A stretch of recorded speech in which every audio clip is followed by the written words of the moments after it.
नमस्कार, वीडियो की इस अंत में देखते हैं और ये वीडियो का पार्ट 2 होगा। पार्ट 1 में इस पर विस्तृत चर्चा की जा चुकी है, तो वीडियो के पार्ट 2 में हम देखते हैं आरओ यारो।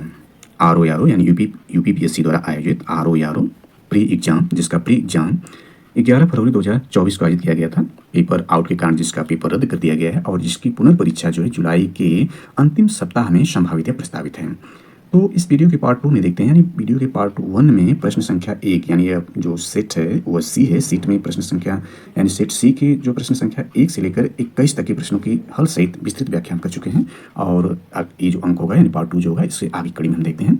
और यह जो विस्तृत व्याख्या है ये आगामी सभी प्रतियोगी परीक्षाओं जिसमें यूपीपीएससी अपर एग्जाम प्री के लिए भी उपयोगी होगा और साथ ही यह पुनर्परीक्षा प्री के लिए उपयोगी होगा।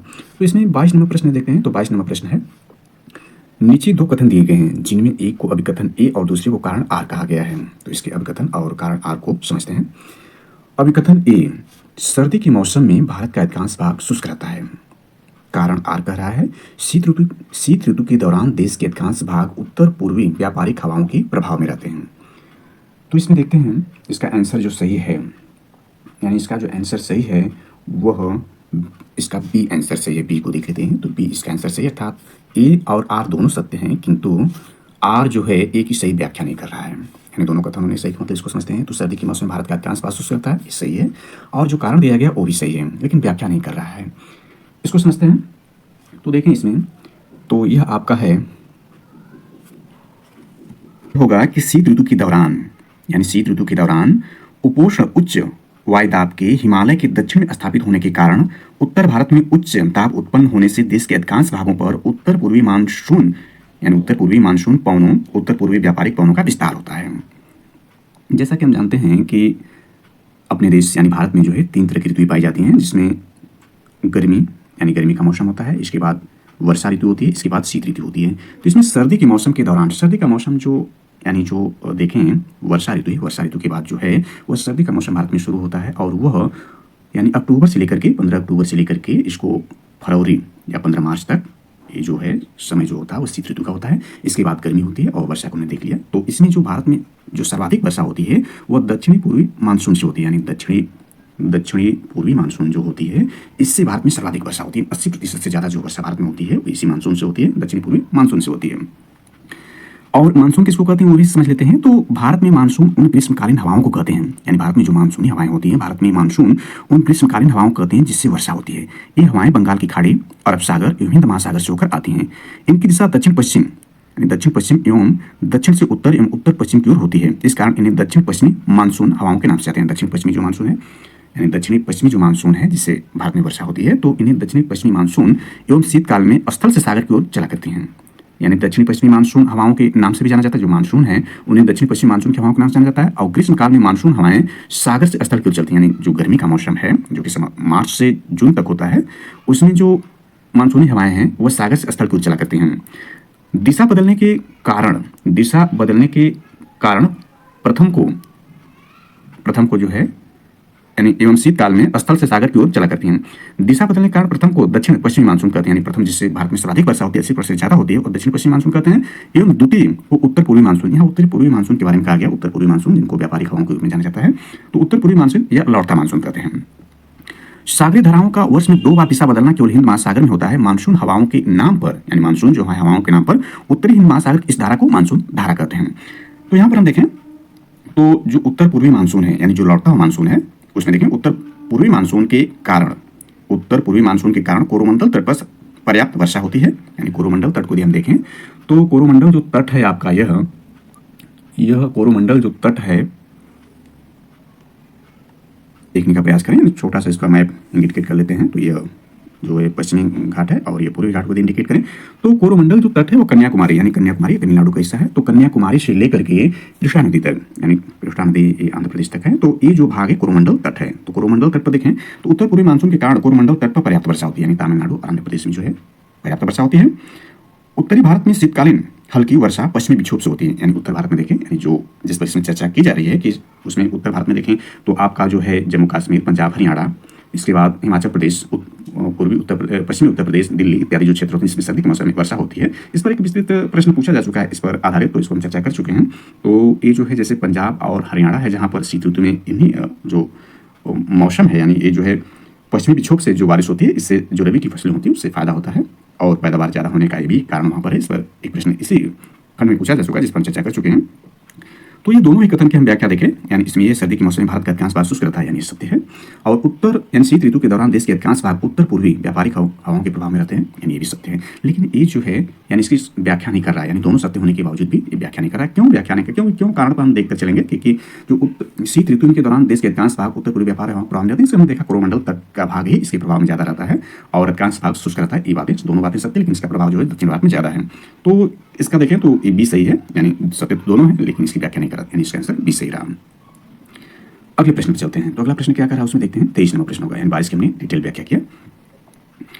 23 नंबर देखते हैं। तो सूची फर्स्ट को सूची सेकंड सम्मिलित कीजिए एवं नीचे दी गई कोड का प्रयोग कर सही उत्तर चुनिए। तो इसमें जो नृत्य है और राज्य है उसको देखते हैं, यहाँ मिलान करना है। इसमें देखें तो भरतनाट्यम है, भरतनाट्यम सही मिलान इसका तमिलनाडु ही है, यानी सही है। और इसके बाद देखें कुचिपुड़ी जो है ये आंध्र प्रदेश की है, कुचिपुड़ी आंध्र प्रदेश का है। कथक उत्तर प्रदेश का है और सत्रिया जो असम का है। यानी इसमें देखें, इसमें सही रूप में देखें कौन सा सही है। तो सही ये आपका हुआ ए का एक इसमें देखें तो ये 3 में दिया हुआ है और बी का 3 यानी आंध्र प्रदेश, बी का 3 जो है यानी एक ही इसमें अब विकल्प बचता है, ए इसका सही है, यानी ए सही है। और इसको यदि मान लीजिए पूरे न याद हो, लेकिन इतना यूपी स्पेशल के अंतर्गत यदि भी कथक भी याद हो कि जो कथक उत्तर प्रदेश का है, कथक उत्तर प्रदेश का और कथकली जो होता है वो केरला का होता है। तो कथकली ध्यान रखना है वो केरला का है और जो है कथक जो है उत्तर प्रदेश का है।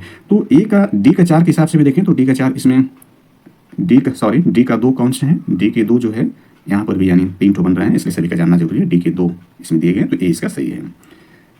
और आगे देखते हैं इसमें, यानी 24 नंबर प्रश्न को देखते हैं। 24 नंबर प्रश्न कर रहा है उत्तर प्रदेश के चारकुला नृत्य के संदर्भ निम्नलिखित कथनों पर विचार कीजिए। यानी उत्तर प्रदेश का जो चारकुला नृत्य है इसके बारे में विचार करना वाला है। ये उत्तर प्रदेश के अवध क्षेत्र में गाया जाने वाला नृत्य है। ये गलत है, अवध नहीं बल्कि यह जो है ब्रज क्षेत्र का है, अवध क्षेत्र में नहीं है बल्कि ब्रज क्षेत्र है चारकुला नृत्य। इसमें देखें तो ये कह रहा है कि दूसरा जो इसका है, इसमें इसको देखें क्या कर रहा है। इस नृत्य में पर्दा ढकी महिलाएं, यानी इस नृत्य में पर्दा ढकी महिलाएं अपने सिर पर बड़े बहुस्तरीय गोलाकार लकड़ी की पिरामिडों को संतुलित करती हैं और कृष्ण के गीतों पर नृत्य करती हैं। ये भी सही है, यानी दूसरा इसका सही है। पहला जो स्टेटमेंट है वो गलत है, अवध क्षेत्र में होगा, ब्रिज क्षेत्र में है। इसकी व्याख्या को देखते हैं, इसकी विस्तृत व्याख्या को समझने का प्रयास करते हैं। होता है यानी जो है चारकुला नृत्य है यह विशेष रूप से होली की तीसरे दिन मनाया जाता है। जैसे कि इस बार देखें होली का जो त्यौहार है, अभी जो आज का डेट देखें तो आज 9 मार्च 2024 है और होली इस साल जो है वो 25 और 26 मार्च को होली है। तो इसमें ये बताया जा रहा है कि चारकुला जो नृत्य है वे विशेष रूप से होली की तीसरे दिन मनाया जाता है, जिस दिन राधा जी का जन्म हुआ था। राधा जी का जन्म जिस दिन हुआ था उसी दिन जो है चारकुला नृत्य मनाया जाता है। और ये अवध क्षेत्र में न मना करके ब्रिज क्षेत्र में मनाया जाता है, ब्रज क्षेत्र में, जो कि भगवान श्री कृष्ण और राधा जी से संबंधित ब्रज क्षेत्र है, वहाँ पर चारकुला नृत्य मनाया जाता है। तो इसमें देखें तो सही इसका 2 रहा, 2 मीन्स ये हुआ केवल, यानी जो डी इसका आंसर सही है, डी मीन्स ये हुआ केवल 2 सही है। अगले प्रश्न चलते हैं। अगला प्रश्न 25 नंबर है और रीजनिंग संबंधित है। कह रहा है यदि किसी वर्ष में 25 अक्टूबर को गुरुवार है तो उस महीने में सोमवारों की संख्या कितनी होगी। बहुत ही आसान प्रश्न पूछा गया रीजनिंग के थ्रू। इसको देखें तो 25 अक्टूबर को गुरुवार कह रहा है, यानी 25 अक्टूबर है। अक्टूबर का महीना ध्यान रखना है कि उसमें 31 का महीना होता है, क्योंकि वो इस तरह के प्रश्न में महीने कितने का होता है ध्यान देना जरूरी है। 25 अक्टूबर को क्या है, गुरुवार है, गुरुवार है। और इसमें जो होगा आप ध्यान रखेंगे कि जो यानी इसमें देखें अगला 7 जोड़ देंगे तो 25 7 32 हो जाएगा। क्योंकि 32 का महीना नहीं है, वो 31 का ही 31 होगा, यानी 31 को गुरुवार होगा, क्योंकि अगला 7 है तो 31 को गुरुवार होगा। इसमें पूछ रहा है सोमवारों की संख्या कितनी होगी, तो सोमवार को देख लेते हैं कौन से होगा। तो 26, यानी 26 को क्या हो जाएगा इसमें, 26 को शुक्रवार, 27 को जो है शनिवार, 28 को जो है रविवार और 29 को जो होगा वह सोमवार होगा। 29 को सोमवार ध्यान देना है, गुरुवार 25 को है तो शुक्रवार 26 को और 27 को शनिवार, 28 को जो है रविवार और 29 को जो है वो सोमवार होगा। इस महीने में 29 तारीख को जो सोमवार हुआ, तो इस तरह से 29 को देखें फिर 7 घटाते जाएंगे तो 22 को होगा, पुनः देखें तो 15 को होगा, पुनः इसमें घटाएंगे तो 8 को होगा और पुनः घटाएंगे तो 1 होगा, क्योंकि 7 का जोड़ते नीचे से जोड़ेंगे तो 1 तारीख को जो सोमवार हुआ तो फिर 8 को होगा, 7 ऐड करेंगे फिर इसमें 15 को जाएगा, फिर 22 को जाएगा, फिर 29 को, यानी इसमें सोमवार की संख्या देखें तो 5 सोमवार होगा, यानी अक्टूबर महीने में 5 सोमवार होगा इस कंडीशन के हिसाब से। तो इसका आंसर सही सी हुआ। 26 नंबर प्रश्न लेते हैं। ये भी कथन और कारण पर आधारित है। इसमें इस प्रश्न में यानी जो ये प्रश्न पूछा गया था 11 फरवरी 2024 को आर प्री एग्जाम 2023 के लिए, यह टफ टू मॉडरेट की श्रेणी में रखा जा सकता है। इसमें ज्यादा अभिकथन और कारण पर आधारित प्रश्न पूछे गए हैं, बल्कि यह टफ ज्यादा कहा जा सकता है इस दृष्टिकोण से, क्योंकि इसमें ज्यादा लॉजिकल प्रश्न पूछे गए हैं। तो इसमें देखते हैं अभिकथन ये देखते हैं तो हिमालय के उत्तरी ढलानों पर दक्षिणी ढलानों की तुलना में अधिक घना वनस्पति आवरण है। यानी इसको समझ लेते हैं। हिमालय का जो ये भाग है हमारा, जो ये देखें जो उत्तरी भाग है, यानी भारत का उत्तरी भाग है, जो जम्मू कश्मीर से लेकर के अरुणाचल प्रदेश तक देखा जाए, ये उत्तरी भाग जो है इसको हिमालय के रूप में हम देखें। हिमालय का जैसे यह आपका उत्तरी भाग है, फिर मध्य हिमालय है और इसके बाद शिवालिक श्रेणियाँ हैं, यानी 3 भागों में हिमालय के पार्ट को बांटा गया है। जिसमें यदि इसको देखें तो हिमालय का उत्तरी ढलान जो कि तिब्बत की तरफ या चाइना की तरफ है, दक्षिणी ढलान इसको देखें तो अपने भारत यानी अपने देश की तरफ है, भारत राष्ट्र की तरफ या अपने देश की तरफ है। तो ये क्या कर रहा है, हिमालय के उत्तरी ढलानों पर दक्षिणी ढलानों की तुलना में अधिक घना वनस्पति आवरण है। गलत है, क्योंकि इधर वनस्पति आवरण उत्तर की तरफ ज़्यादा नहीं बल्कि अपने देश भारत तरफ ज़्यादा घना आवरण है। इसका कारण देखते हैं। कारण हिमालय के दक्षिणी ढलानों को उत्तरी ढलानों की तुलना में अधिक वर्षा होती है। सही है, यानी अपने देश की तरफ जो यानी दक्षिणी भाग है जो कि भारत की तरफ, इधर अधिक वर्षा होती है, इधर वर्षा कम होती है। क्योंकि मानसूनी हवाएं जो दक्षिणी पश्चिमी मानसून है, जो दक्षिणी पश्चिमी मानसून इसको हमने चर्चा किया था, दक्षिणी पश्चिम जैसे भारत में सर्वाधिक वर्षा होती है, वो हिमालय पर्वत से टकरा करके पुनः अपने देश में लौट आती है और लौटते समय वर्षा करते जाते हैं क्रम से। तो इस हिसाब से देखें तो आर इसका सही है, आर इसका सही है जबकि ए इसका गलत है। इस हिसाब से इसके देखें इसके आंसर क्या होगा, तो ए इसका असत्य, ए असत्य है और आर सत्य है, यानी इसका आंसर बी हुआ। इसका आंसर जो सही हुआ वो बी हुआ।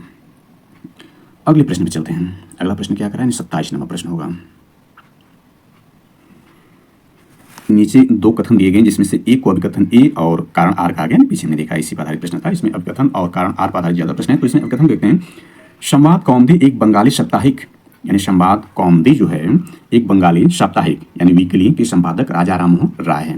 यानी भारत में जो नवजागरण के जो अग्रदूत माने जाते हैं वो राजा राम मोहन राय जी माने जाते हैं। तो इसमें देखें संवाद कौमुदी के जो लेखक हैं वो साप्ताहिक जो पत्रिका थे इसके राजा राम मोहन राय थे, यानी सही है। विधवा जलाने की प्रथा की निंदा करते हुए उनके लेख इसमें प्रकाशित हुए, ये भी सही है। यानी इसमें देखें संवाद कौमुदी के बारे में देखें, संवाद कौमुदी आधिकारिक तौर पर भवानी चरण बंदोपाध्याय द्वारा संपादित किया गया था।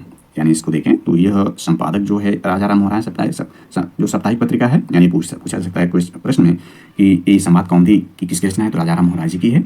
और राजा राम मोहन राय जी जो हैं वो भारतीय जो पुनर्जागरण काल है उसके अग्रदूत माने जाते हैं और ये एक साप्ताहिक पत्रिका है। विधवा जलाने की प्रथा की निंदा करके उसमें लेख प्रकाशित हुए, तो ये भी सत्य है। लेकिन ये ध्यान रखना आधिकारिक तौर पर जो इसके संपादक थे वो भवानी चरण बंदोपाध्याय जी थे। तो प्रश्न के हिसाब से दोनों ही सही है और व्याख्या भी सही करता है, जिसका आंसर सही जो होगा वो ए होगा। अगले प्रश्न पर चलते हैं। अगला प्रश्न इसमें 28 नंबर होगा। 28 नंबर प्रश्न को देखते हैं। तो यह करा सूची फर्स्ट को सूची सेकंड सम्मिलित कीजिए तथा नीचे दिए गए कोड का उपयोग कर सही उत्तर चुनिए। इसमें जो दिया गया सूची फर्स्ट सूची सेकंड है और इसमें जो ये रचनाएं हैं और उनके जो रचनाकार हैं उसमें दिया गया है। तो इसमें देखते हैं यह आपका है, यानी इसमें देखें तो पहला फुतू उस सलातीन, इसके जो लेखक हैं वो अब्दुल मलिक सयानी हैं, यानी 2 है। बी है फुतुहाल ए फिरोज शाही, इसके लेखक देखें तो ए होगा, यानी फिरोज शाह तुगलक हैं। फिरोज शाह तुगलक जो रचना किए हैं वो फितुल यानी फुतु हाल ए फिरोज शाही की तारीख फिरोज शाही की जो रचना की है वो जियाउद्दीन बर्नी की, बहुत ही इंपॉर्टेंट है जियाउद्दीन बर्नी की रचना। और खजैन उल फुतू की रचना अमीर खुसरो की, ये भी वेरी वेरी इंपॉर्टेंट अमीर खुसरो जी हैं। तो ये इस तरह से मेल हुआ, यानी इसमें देखें तो यह क्रॉस के रूप में इसका मेल है, यानी ए का 2 और बी का 1, सी का 4 और डी का 3 इसका आंसर सही है। इस प्रकार से इसके आंसर को देखें कौन सही है, तो आंसर इसका सही होता है सी, ए का 2, बी का 1, सी का 4, डी का 3, ये सही है। ये इंपॉर्टेंट क्वेश्चन बनता है। इस पर आगे देखते हैं अगला प्रश्न।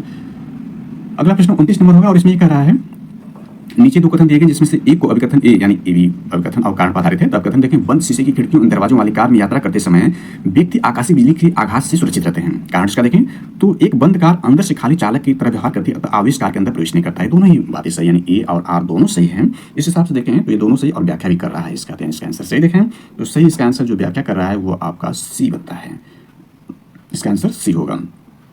इसको समझने का प्रयास करते हैं। तो इसमें यह है देखिए तो कार जो होती है, कार मूल रूप से एक धातु का आवरण है। यानी कार की संरचना को देखें अपने दिमाग में लाएं तो कार क्या है, मूल रूप से एक धातु का आवरण है और इलेक्ट्रोस्टैटिक सिद्धांत के अनुसार धातु के आवरण के अंदर कोई विद्युत क्षेत्र उपस्थित नहीं हो सकता है। यानी धातु का आवरण जो बना हुआ है उसके अंदर कोई विद्युत क्षेत्र उपस्थित नहीं हो सकता किसी कारण इलेक्ट्रोस्टैटिक सिद्धांत के आधार पर। और देखें तो ये जो आपका चूंकि ये भी ध्यान रखना है कि बिजली जो एक बार कड़कती है, एक बार जो लगती है वो दोबारा उस पार्ट पर नहीं जाती है, ध्यान देना है। दूसरी बात यह है कि जो टायर लगे होते हैं वो कुचालक होते हैं, जो पृथ्वी से संपर्क होता है वो कुचालक होते हैं जो धरती से लगे होते हैं। ये भी एक कारण है। पहली बार जो यदि किसी मतलब कार पर लगेगा बिजली का तो उसके शीशा टूट सकता है और विद्युत का नीचे प्रवाह नहीं जाएगा, जो व्यक्ति वो सुरक्षित रहेगा। बस अर्थ यह है कि उसका संबंध जो है किसी यानी उसका हाथ पैर किसी टच न होना का कार के किसी धातु वाले हिस्से से, और चूंकि टायर भी उसका धरती संपर्क यानी अर्थ नहीं पा सकता इसलिए वो व्यक्ति सुरक्षित रहेगा। तो इस प्रकार से दोनों ही कथन सही है और इसकी व्याख्या भी करा। अगला देखिए प्रश्न को चलते हैं। तो इसने 30 नंबर प्रश्न करा है। 30 नंबर प्रश्न को देखते हैं। यूरोप में राइन नदी के संदर्भ में में से कौन से कथन सही हैं, ये देखते हैं। तो पहला करा राइन नदी उत्तरी जर्मनी की औद्योगिक गतिविधियों के लिए एक महत्वपूर्ण मार्ग है। दूसरा रॉटरडैम का बंदरगाह राइन नदी की मुहाने पर स्थित है। इसको समझते हैं। यानी इसमें देखें तो ये भी दोनों सही है, यानी ये दोनों स्टेटमेंट सही है, यानी इसका मतलब सी इसका सही हुआ, यानी एक वो दोनों सही है। तो इसकी विस्तृत व्याख्या को समझने का प्रयास करते हैं। तो राइन नदी के बारे में देख लेते हैं। जो राइन नदी है ये क्या है? राइन नदी स्विस आल्प्स से निकल करके, यानी जो स्विट्जरलैंड है उसमें जो आल्प्स पर्वत है से निकलकर भ्रंश घाटी से प्रवाहित होते हुए उत्तर सागर, यानी जो उत्तर सागर है में गिरती है। जर्मनी का प्रसिद्ध शहर बान, यानी जर्मनी की जो राजधानी बान है, या प्रसिद्ध शहर है जर्मनी का जो प्रसिद्ध शहर बान, जो कि जर्मनी की राजधानी भी इसके तट पर स्थित है। पश्चिमी और दक्षिणी जर्मनी का औद्योगिक गतिविधियों के लिए महत्वपूर्ण है। यानी जो राइन नदी है वह पश्चिमी, हालांकि इसमें उत्तरी जर्मनी दिया है, पश्चिमी और उत्तरी जर्मनी के लिए जो है महत्वपूर्ण है। और देखें तो ये जो आपका है कुल मिलाकर राइन नदी जो है यह कुल मिलाकर 6 देशों से प्रवाहित होती है। यानी जो स्विस आल्प्स वहां से निकल करके ये 6 देशों में प्रवेश करती है, और लास्ट में जो है वह नीदरलैंड में प्रवेश करके उत्तरी सागर में गिर जाती है। और जो नीदरलैंड है उसी का जो एक शहर है, यानी बंदरगाह रॉटरडैम, यहाँ जो डैम से ही पहचाना जा सकता है कि जो एक बंदरगाह शहर है कहाँ, नीदरलैंड का। तो रॉटरडैम के बारे में दूसरे स्टेटमेंट देखें तो रॉटरडैम बंदरगाह नीदरलैंड में राइन न्यू सेल्ट नदियों के डेल्टा में स्थित है। यानी ये भी स्टेटमेंट सही है। तो इस तरह से देखें ये दोनों ही कथन सही, 1 और 2 दोनों सही हैं। और देखें इसमें तो राइन नदी का जो यानी जो राइन नदी उत्तरी जर्मनी की औद्योगिक गतिविधियां हैं उसमें उत्तरी जर्मनी में जो है वह कोलोन शहर है। उत्तरी जर्मनी का जो कोलोन शहर है वह औद्योगिक गतिविधियों के लिए महत्वपूर्ण है। नेक्स्ट देखते हैं इसका सी आंसर सही रहा। अगले प्रश्न चलते हैं। तो इसमें जो 31 नंबर प्रश्न होगा ये भी इंपॉर्टेंट है, इसको समझने का प्रयास करते हैं। रुद्रमा के संदर्भ में लिखित कथनों पर विचार कीजिए, उनके बारे में सही कथन चयन कीजिए। ये रुद्रमा जो है इस पर एक साउथ में मूवी बनाई गई थी, जिसको बहुत ही मतलब ऐतिहासिक मूवी के रूप में यह ज़्यादा सफल रही थी रुद्रमा। तो उसके बारे में हालांकि ये पूछा गया है, तो उसको देखते हैं। प्रश्न क्या इसमें पूछा गया है? रुद्रमा के संदर्भ में लिखित कथनों पर विचार कीजिए, उसके बारे में सही कथन चुनिए। पहला है रुद्रमा वारंगल के काकतीय वंश की चौथी स्वतंत्र शासक थे। सही है। उसने दक्षिण तमिलनाडु के पांड्य, उड़ीसा की पूर्वी गंग शासकों, देवगिरी के शिवना शासकों को पराजित किया। ये भी सही है, यानी इसका मतलब सी इसका स्टेटमेंट से 1 और 2 दोनों सही है। इसको देखते हैं डिटेल में इसका क्या बनता है। तो इसमें है प्रोला सेकंड काकतीय वंश के प्रथम स्वतंत्र शासक थे। यानी प्रोला सेकंड जो थे वो काकतीय वंश के प्रथम स्वतंत्र शासक थे। रुद्रमा गणपति देव की पुत्री, यानी जो गणपति देव थे एक महत्वपूर्ण शासक थे इस वंश के, काकतीय वंश के। तो रुद्रमा गणपति देव की पुत्री एवं चौथे स्वतंत्र शासक थे। तो यहाँ पर देखा गया है काकतीय वंश के चौथे स्वतंत्र शासक थे, उनकी जो रुद्रमा थे यह गणपति की पुत्री थी। चौथे स्वतंत्र शासक उन्होंने दक्षिण तमिलनाडु के पांड्य, उड़ीसा के पूर्वी गंग शासकों और देवगिरी के शिवना शासकों को पराजित किया था। दक्षिणी तमिलनाडु में देखें तो पांड्य है, उड़ीसा में देखें, उत्तर में देखें, उत्तर पूर्वी भाग में तो गंग शासक थे, और देवगिरी के शिवना थे वो देवगिरी शासक थे, इनको पराजित किया था। इसलिए ये भी सही है, यानी 1, 2 दोनों सही है। 32वां प्रश्न चलते हैं। तो 32वां प्रश्न का अंकित कथनों में से कौन सा कथन सही है, इससे ही पूछ रहा है, इसको ध्यान देते हैं। तो इसमें जो आपका है वह है पहला कृषि विश्वविद्यालय पंतनगर उत्तराखंड पूर्व में उत्तर प्रदेश का हिस्सा में 1960 में स्थापित किया गया।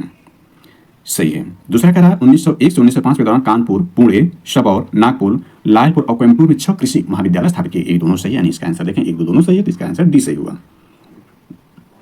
इसकी विस्तृत व्याख्या समझने का प्रयास करते हैं। तो इसमें ये देखें कि जो पहला कृषि विश्वविद्यालय है तो इसको देखें, इसकी स्थापना एकीकृत शिक्षण, अनुसंधान और विस्तार से खाद्य उत्पादन में आत्मनिर्भरता बढ़ाने के लिए की गई थी। यानी देखें जो पहला कृषि विश्वविद्यालय जो पंतनगर उत्तराखंड में, यानी जो उत्तराखंड है देखें 2000 में जो राज्यों का पुनर्गठन अटल बिहारी वाजपेयी के प्रधानमंत्री में किया गया था 2000 में, उसमें 3 राज्यों का पुनर्गठन किया गया था, जिसमें 1 नवंबर, 9 नवंबर और 15 नवंबर को इसका विभाजन किया गया। तो उस दौरान जो सबसे बड़ा राज्य भारत का था मध्य प्रदेश था, उसका विभाजन करके 1 नवंबर 2000 को 2 भागों में बांटा गया। पहला मध्य प्रदेश, दूसरा जो है वो छत्तीसगढ़ रहा। इसके बाद दूसरा जो उत्तर प्रदेश था उसको 2 भागों में बांटा गया। 9 नवंबर 2000 में उत्तर प्रदेश और उत्तराखंड, उस दौरान उत्तराखंड था, बाद में उसको उत्तराखंड कर दिया गया। उसके बाद 15 नवंबर को जो है वह बांटा गया था बिहार को, और बिहार का जो था वह झारखंड, बिहार और झारखंड में विभाजित हो गया था। तो इसमें देखें तो ये जो है पंतनगर उस दौरान जो था यह पूर्व में उत्तर प्रदेश का हिस्सा था। पहला कृषि विश्वविद्यालय यहीं पर स्थापित किया गया था पंतनगर में ही, और इसको देखें तो ये जो है 1960 में स्थापित किया गया था, यानी सही हुआ। और इसमें देखें तो ये भारतीय कृषि अनुसंधान संस्थान, यानी भारतीय जो कृषि अनुसंधान संस्थान यानी IARI देखें, ये स्थापना 1905 में पूसा यानी बिहार में हुई थी। यानी पूछा जाएगा IARI की स्थापना कब की गई थी? तो 1905 में कहाँ की गई थी? पूसा, जो कि बिहार में। 1907 में पुणे में कृषि महाविद्यालय की स्थापना की गई थी। और देखिए तो 1901 से 1905 के बीच कानपुर, सबौर, नागपुर, लायल में कृषि महाविद्यालय की स्थापना की गई थी। इस प्रकार देखिए दोनों ही सत्य हैं, यानी इसका डी आंसर सही रहा। 35वां प्रश्न को देखते हैं, यानी 33 हुआ भारतीय संविधान की 6ठी अनुसूची किन राज्यों की जनजातीय क्षेत्रों की प्रशासन संबंधित है? इसका सही आंसर डी हुआ, यानी असम, मेघालय, त्रिपुरा, मिजोरम है। इसको याद करने का तरीका यानी ट्रिक्स देखें तो ATM स्क्वायर बनता है, ATM स्क्वायर। तो ए से इसमें असम है, और टी से इसमें त्रिपुरा है, और यम जो इसमें है 2 यम है, यानी 2 यम है, 1 यम से इसमें मेघालय है, दूसरे यम से जो मिजोरम है। ये ध्यान देना, एटीएम स्क्वायर जो है यानी सेवन सिस्टर जो स्टेट यानी उत्तर पूर्वी जो राज्य हैं उसमें देखें सेवन सिस्टर में जो आते हैं ये 4 तो है, इसके अलावा अरुणाचल प्रदेश भी ए से शुरू है, इसको नहीं करना है। इसके बाद नागालैंड है, ये भी नहीं रहेगा। और इसके बाद देखें तो आपका असम है, असम तो है ही, यानी इसमें देखें मणिपुर, यानी इसमें मणिपुर जो है वो नहीं है, मणिपुर भी एम से संबंधित है, यानी 3 यहाँ पर हैं, यानी 4 हैं और 3 इसमें से जो नहीं रहेंगे, यानी मेघालय और मिजोरम, जो कि मेघालय और मिजोरम जो हैं यह एकदम देखें तो बांग्लादेश से लगे हुए राज्य हैं, बांग्लादेश जो है उससे लगे हुए राज्य मेघालय और मिजोरम है। तो ये जो एम से हैं ये दोनों राज्य हैं, मणिपुर नहीं है और एन जो नागालैंड है ये भी नहीं, और एक ए जो अरुणाचल प्रदेश है वो भी नहीं, इसमें असम से यानी 18 स्क्वायर से याद रखना है। ये सभी राज्य छठी अनुसूची से संबंधित हैं, ध्यान देना है, छठी अनुसूची से संबंधित राज्यों में यह आपके हैं। तो आगे देखते हैं इसमें, यानी कई बार प्रश्न पूछा गया है, इसको ध्यान देना है कि मतलब छठी अनुसूची से संबंधित राज्य कौन है, तो ये 4 राज्यों को हमने देखा 18 स्क्वायर से। अगले प्रश्न चलते हैं। तो 34 नंबर प्रश्न होता है, very very important current affairs के दृष्टिकोण से हो जाता है, और एशियन गेम्स में जो देश रहे पार्टिसिपेट किए देश, उनमें पदकों की संख्या, उनकी पोजीशन, कोई इसमें पोजीशन नहीं बल्कि यहाँ पर दिया है, पोजीशन अपने आप इसमें निर्धारित है, और यह पदकों की संख्या के साथ सूची फर्स्ट और सूची सेकंड को मिलाए, नीचे दिए कोड का उपयोग करते हुए संयुक्त का चयन कीजिए। देश हंगझाओ एशियाई खेल 2023 में प्राप्त पदकों की संख्या, तो इसमें जो है ये पहले स्थान पर जो है वो चाइना रहा था, सर्वाधिक पदक इसमें कौन है, 383 है, तो चाइना को मिला दीजिए।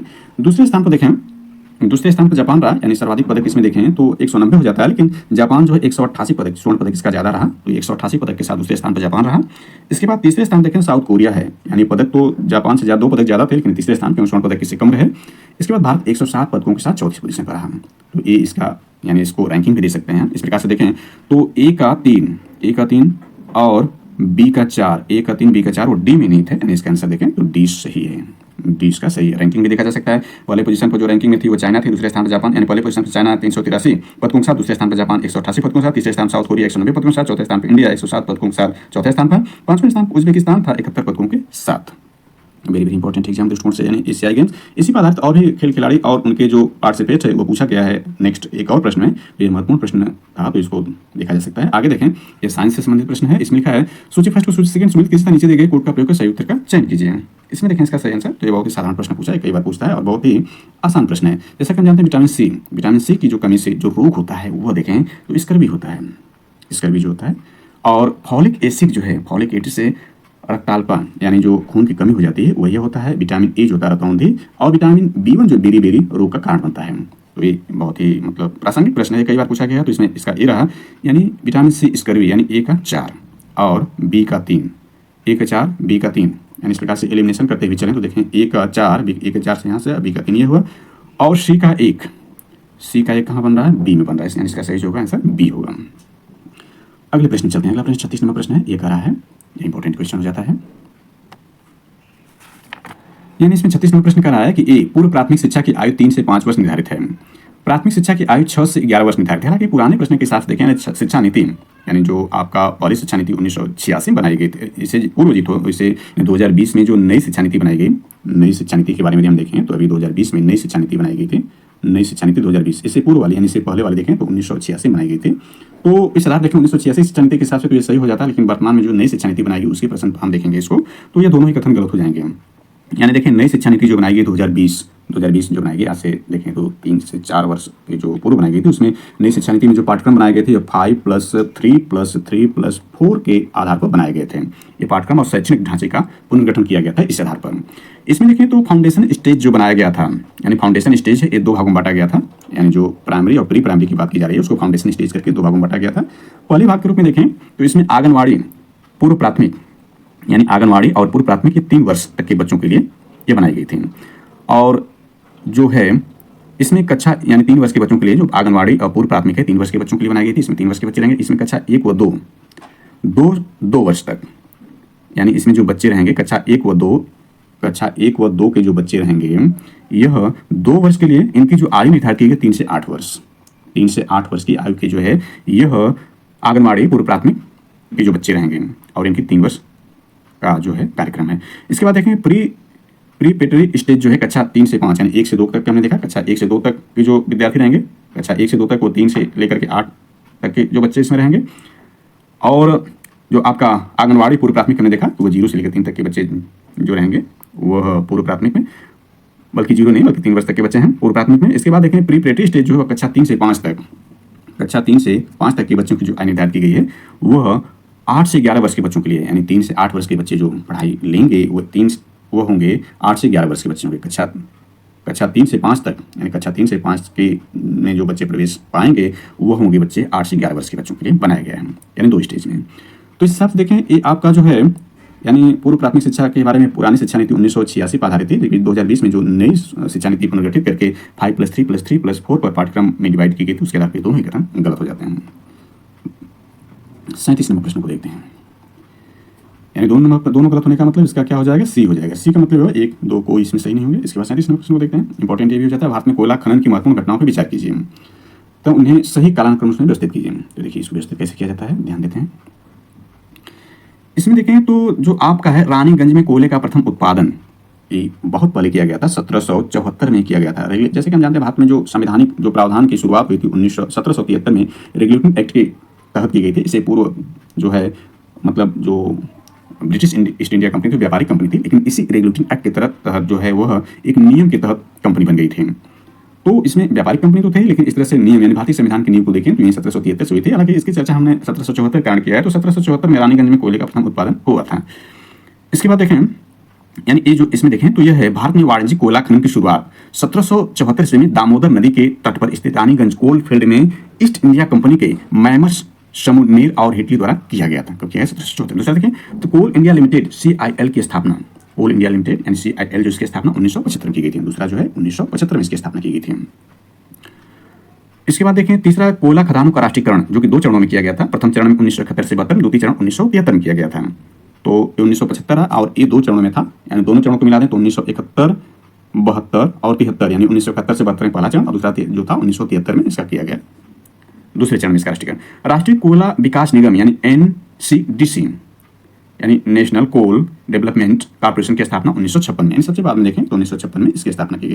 इस हिसाब से देखें तो एक क्रम ही एक तरह से निर्धारित नहीं 75 है, यानी पहले होगा पहला, फिर तीसरा, फिर दूसरा, फिर चौथा। इस हिसाब से देखें तो इसका डी आंसर सही बन जाएगा। डी आंसर सही होगा, यानी पहले पहला होगा, फिर इसके बाद चौथा होगा, ये मतलब सबसे लास्ट में नहीं, सबसे लास्ट में तो 1975 वाला बन रहा है, यानी ये दूसरे स्थान पर है। 1956 में यह है, तो फिर चौथा, फिर तीसरा का मतलब राष्ट्रीय खदानों का जो राष्ट्रीयकरण किया गया जो 71, 72, 73 में किया गया 2 चरणों में, और कोल यानी CIL की स्थापना सबसे लास्ट में क्योंकि 1975 में। तो इसका डी आंसर से ये पहला, चौथा, तीसरा, दूसरा है। इसके बारे में थोड़ा डिटेल में देख लेते हैं कि राष्ट्रीय कोयला यानी कोयला खदानों का राष्ट्रीयकरण कैसे किया गया था। तो कोयला खदानों का राष्ट्रीयकरण 2 चरणों में किया गया था। पहले कोककर कोयला खदानों का वर्ष 1971-72 में और उसके बाद वर्ष 1973 में अकोककर कोयला खदानों का। कोयला खदान राष्ट्रीयकरण अधिनियम 1973 बनने के बाद 1/5/1973 को सभी खानों का राष्ट्रीयकरण कर दिया गया। यानी पहले चरण में देखें तो 1971-72 में जो पहले चरण में राष्ट्रीयकरण किया गया था, लेकिन 1/5 यानी 1 मई 1973 को जो है सभी खानों का राष्ट्रीयकरण कर दिया गया था। ये ध्यान देना है। आगे देखते हैं, इसमें 38 नंबर प्रश्न देखते हैं। तो 38 नंबर प्रश्न है, ये हालांकि इसमें साफ नहीं आ रहा है 38 से, तो 39 से बल्कि सही आ रहा है इसमें। तो यह देखते हैं, कारण है तो कथन में जो कह रहा है वो साफ नहीं, लेकिन इसको हम पढ़ देते हैं। यानी यह जो है इसके कथन को देखें तो यह कह रहा है विश्वती बायोम सबसे घना सर्वाधिक जैव भार वाला वन बायोम है, यानी एक सही करा है, यानी यह सही है। विश्वती बायोम जो है वह सबसे घना सर्वाधिक जैव भार वाला बायोम है। और इसके बाद कारण देखें तो विश्वती वन क्षेत्र में वर्ष भर उच्च वर्षा एवं उच्च तापमान रहता है, ये भी सही है। यानी विश्वती जो बायोम है उसमें वर्ष भर उच्च वर्षा एवं उच्च तापमान, इसी कारण से यानी जो कारण है इसी कारण से जो है वो विश्वती बायोम में सबसे घना सर्वाधिक जैव भार पाया जाता है। क्यों? क्योंकि यहाँ वर्ष भर उच्च वर्षा और उच्च तापमान बना रहता है, इसी कारण से जो ए वाला सही है। यानी इसमें देखें तो ये ए और आर दोनों सही है और उसकी व्याख्या भी कर रहा है। इसका आंसर देखें तो बी बनता है। इसकी व्याख्या को समझ लेते हैं। तो व्याख्या इस प्रकार से होगा कि विश्वती वन क्षेत्र में वर्ष भर वर्षा एवं यानी वर्ष भर उच्च वर्षा एवं उच्च तापमान बनाता है, इसलिए यहाँ उष्णकटिबंधीय सदाबहार वनस्पति बायोम पाए जाते हैं। यह बायोम सबसे सघन यानी घना एवं सर्वाधिक जैवभार वाला बायोम है। स्थलीय बायोमों में यानी स्थल पर जो बायोम है, स्थलीय बायोमों में इसकी जैव विविधता तथा प्राथमिक उत्पादकता सर्वाधिक होती है। स्थलीय जो बायोम है, जैसे हम देखें पृथ्वी जैसे गोलाकार है, तो इसमें देखें जो इसके बीचों बीच से जाएगा 0 डिग्री जो देशांतर है, इसमें ऊपर जो है 23.5 डिग्री वो आपका कर्क रेखा होगा और 23.5 डिग्री जो दक्षिण में होगा वो मकर रेखा होगा। तो ये जो विश्वती बायोम है इसी के बीच में जो है विश्वती बायोम है। ये आपका विश्वती बायोम का मतलब हुआ विश्वती बायोम सबसे घना है। तो विश्वत रेखा के आसपास जितने भी देश हैं, बीच वाला तो हालांकि नहीं कहेंगे, इसके आसपास जितने देश हैं उसके बारे में विश्वती बायोम के बारे में कहा जा रहा है कि विश्वती बायोम सबसे घना सर्वाधिक जैवभार वाला, सबसे सर्वाधिक घना और सबसे जैवभार वाला यानी जैवभार सर्वाधिक है। कारण इसका है कि यहाँ पर जो वर्ष भर उच्च तापमान और उच्च वर्षा होती है। इस प्रकार से दोनों सही है और व्याख्या भी करें। तो इसका आंसर सही देखें तो बी बना। 20 का आंसर सही है। 39 नंबर प्रश्न चलते हैं। 39 नंबर का प्रश्न क्या करा, बंकिम चंद्र चट्टोपाध्याय के संदर्भ की कथनों पर विचार कीजिए। पहला इसमें है वो कलकत्ता विश्वविद्यालय के प्रथम स्नातक थे, यानी सही है। सीताराम उनका अंतिम उपन्यास था, ये भी सही है। इसमें देखें तो बंकिम चंद्र चट्टोपाध्याय और जदुनाथ बोस कलकत्ता विश्वविद्यालय के प्रथम स्नातक थे, यानी जो है बंकिम चंद्र चट्टोपाध्याय जी और जदुनाथ बोस जी कलकत्ता विश्वविद्यालय के प्रथम स्नातक थे। सीताराम उनका अंतिम उपन्यास था। ये दोनों से, यानी इसमें ए इसका आंसर सही होता है, यानी कथन और कारण, कथन कारण नहीं बल्कि दो स्टेटमेंट है, दोनों स्टेटमेंट ये दोनों ही सही हैं। 40 नंबर प्रश्न देखते हैं। 40 नंबर प्रश्न भी है, निम्नलिखित घटनाओं पर विचार कीजिए, ताओं को नीचे दिए गए कोड का प्रयोग करते हुए काल क्रमांक व्यवस्थित कीजिए। तो इसमें देखते हैं बैंकों के राष्ट्रीयकरण का प्रथम चरण, यानी बैंकों के राष्ट्रीयकरण का प्रथम चरण जो हुआ था वह 19 जुलाई 1969 में, यानी इंदिरा गांधी के प्रधानमंत्रित्व काल में 19 जुलाई 1969 में जो है बैंकों का प्रथम राष्ट्रीयकरण किया गया, जिसमें 14 बैंकों को राष्ट्रीयकृत करके बनाया गया था। इसके बाद दूसरा देखें तो बैंकों के राष्ट्रीयकरण का दूसरा चरण 15 अप्रैल 1980 को हुआ। 15 अप्रैल 1980 को जो बैंकों का द्वितीय राष्ट्रीयकरण किया गया। इसके बाद देखें क्षेत्रीय ग्रामीण बैंकों की स्थापना 2 अक्टूबर 1975 में, यानी गांधी जी की जयंती के अवसर पर क्षेत्रीय ग्रामीण बैंकों की स्थापना की। ग्रामीण बैंक हैं जो कि गांव के विकास संबंधित है, तो इसको 2 अक्टूबर 1975 में इसको चालू किया गया। इसके बाद नाबार्ड की स्थापना 12 जुलाई 1982, वेरी इंपॉर्टेंट, नाबार्ड पर कई बार प्रश्न पूछे जाते हैं। तो ये जो आपका है 12 जुलाई 1982 में नाबार्ड की स्थापना की गई। तो इसमें देखें सबसे पहले कौन से, पहले पर तो पहले बैंकों का राष्ट्रीयकरण का पहला चरण जो कि 1969 किया गया, ये पहला है। पहले के बाद जो आपका है वह पहले के बाद तीसरा, इसके बाद चौथा, पहला तीसरा दूसरा लास्ट में चौथा, 82 लास्ट में है। इस हिसाब से इसका आंसर सही देखें तो आपका जो बन रहा है वो सी बन रहा है। सी का मतलब पहले पहला है, यानी बैंकों के राष्ट्रीयकरण का प्रथम चरण शुरू हुआ जो कि 1969 में हुआ, 19 जुलाई 1969 में। इसके बाद तीसरा क्षेत्रीय ग्रामीण बैंकों की स्थापना जो कि 2 अक्टूबर गांधी जयंती के अवसर 2 अक्टूबर 1975 में किया गया। इसके बाद दूसरा यानी राष्ट्रीय बैंकों का राष्ट्रीयकरण दूसरा चरण 15 अप्रैल 1980 में हुआ। इसके बाद नाबार्ड की स्थापना 12 जुलाई 1982 किया गया, यानी सी का आंसर सही बना। 42 नंबर बहुत ही आसान है। इसमें कह रहा है बैंक के लेन देन में पिन का अभिप्राय है, तो इसका सही जो आंसर है वो सी है। C means personal identification number. Personal identification number जो कि बैंक जो है, बैंक है एटीएम में, उपभोक्ताओं को एटीएम नंबर प्रोवाइड कराते हैं जो संख्यात्मक रूप से होता है। पर्सनल आइडेंटिफिकेशन नंबर का शॉर्ट फॉर्म है पिन, इसको कहते हैं। पिन का जो फुल फॉर्म है वह पर्सनल आइडेंटिफिकेशन नंबर होगा। 42 नंबर प्रश्न देखते हैं। तो 42 नंबर ये कह रहा है कि निम्नलिखित में से किस संगठन ने वर्ष 2023 में वाराणसी को अपनी पहली पर्यटन और सांस्कृतिक राजधानी घोषित किया था। तो इसका सही आंसर देखें तो वो ए शंघाई सहयोग संगठन है।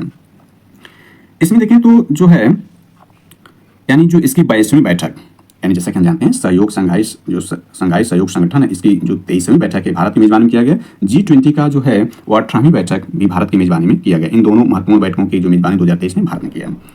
तो इसमें देखते हैं ये आपका शंघाई सहयोग संगठन जो इससे पूर्व भारत जो 23वीं किया था, तो 22वीं में जो है 22वीं का जो आयोजन किया गया था 16 सितंबर 2022 को। 16 सितंबर 2022 को 22वीं शिखर बैठक की गई तो उज्बेकिस्तान के समरकंद में। समरकंद जो कि अभी हम देखें इस पर आधारित प्रश्न पूछा गया था, फरगना समरकंद कहाँ है, उज्बेकिस्तान में। तो आपका जो है 16 सितंबर 2022 को समरकंद उज्बेकिस्तान में। 17 से 18 मार्च 2023 को CSO के पर्यटन मंत्रियों की बैठक वाराणसी में हुई थी। यानी इसमें देखें तो ये अभी जो लेटेस्ट 2023 में भारत के राजस्थान जो किया गया था उसमें देखें तो यह जो है शंघाई सहयोग संगठन ने कब इसको सांस्कृतिक राजधानी में घोषित किया था, तो ये घोषित किया था 16 सितंबर 2022 को, जो कि इसकी 22वीं शिखर बैठक की गई थी समरकंद उज्बेकिस्तान में। और यह जो पिछला 2023 था जो कि 23वीं बैठक की गई थी, भारत में आयोजित की गई थी, उसमें 17 से 18 मार्च 2023 को CSO के पर्यटक मंत्री, CSO के जो यानी जो इसके हैं यानी शंघाई सहयोग संगठन के जो पर्यटक मंत्री हैं उनकी बैठक वाराणसी में की गई थी। ये देखें कि जो इसमें कुल मिलाकर 8 शंघाई सहयोग संगठन में 8 मेंबर हैं। भारत पाकिस्तान जो कि 2017 में ऐड किए गए थे, और इस साल भारत की मेजबानी में जो किया गया उसमें ईरान को 9वें सदस्य के रूप में शामिल करने का प्रस्ताव पारित किया गया, अर्थात 9वां सदस्य जो ईरान होगा। और G20 में देखें तो G20 है और यह भारत की मेजबानी में इसमें ग्लोबल साउथ की अवधारणा प्रासंगिक की गई, और इसमें जो है 21 सदस्य देश होंगे। इसमें जो होगा अफ्रीकी यूनियन को भी शामिल कर लिया गया G20 में। तो भारत के देशता में दोनों ही महत्वपूर्ण जो 9-10 सितंबर 2023 को आयोजित किया गया था भारत के देशता में, और जो ये आपका 23वीं शिखर संगठन का भी जो है वर्चुअल माध्यम से भारत ने इसका मेजबानी किया था। तो इस तरह से प्रथम जो 42 प्रश्न, प्रथम 21 को हमने देखा वीडियो के पार्ट 1 में 1 से लेकर 21, दूसरे पार्ट में हमने 22 से लेकर 42 प्रश्नों की इसमें चर्चा की। शेष जो पार्ट होंगे वीडियो के नेक्स्ट पार्ट में डिटेल में चर्चा करेंगे। तो थैंक्स फॉर वॉचिंग दिस।